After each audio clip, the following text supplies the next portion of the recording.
En principi jo crec que la victòria és importantíssima, és contra un rival directe que també treballa bé i té arguments suficients com per complicar-te la vida, com així ha sigut, no? Però està clar que jo crec que la primera part del partit hauria d'haver quedat una mica tancat perquè hem tingut moltes. Sí que és veritat que la primera de tots l'han tingut ells, però hem tingut 5 molt clares. 5 molt clares, inclús una jugada, la jugada del Hagi, que també aporta avui, també teníem aquesta.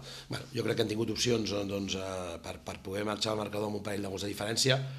però que estava clar que en el moment que hem fet el gol el Granollers ha apretat, és normal, no li valia el resultat, tenia que apretar, i està clar que sí que ens ha costat acabar ens falta no equivocar-nos en els últims passes. Hem tingut 2 jugades claríssimes de Daisuke i de Jota per acabar a finalitzar amb l'últim passe que ens haguessin pogut donar el segon gol. Està clar que després amb l'expulsió molt rigorosa, i no vull entrar en això perquè portem una ratxa de targetes i tal, però tampoc, perquè jo penso que el tema dels àrbitres no millor no entrar perquè penso que intenten fer el millor possible, per tant no és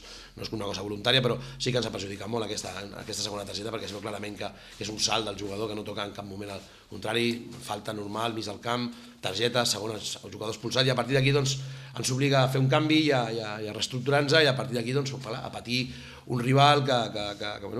intenta jugar per bandes, que intenta jugar més directe buscant els seus 2 davanters centres, que tenen un bon joc aeri. Per tant, ens ha costat, però crec que hem estat organitzats, hem estat ben posats al camp i sobretot el compromís del grup és excepcional. Jo diria que els 2 porters han estat perfectes, perquè a la primera part Víctor Colchero ha fet 3 parades, sobretot 2, increïbles, i sí que és veritat que Dani del Río també n'ha fet 2 molt bones. Jo crec que els porters estan per això, per parar, no? Però dic, destacar un jugador individual avui no seria just, perquè penso que tots els que han jugat, els 14, ho han fet bé, han treballat molt, i la veritat és que es sacrifiquen pel grup, i això és el més important, no? I per tant em quedo amb això, amb les ganes, amb haver derrotat un equip per mi molt bo, que està fent una bona temporada, i que té arguments per, com he dit abans, per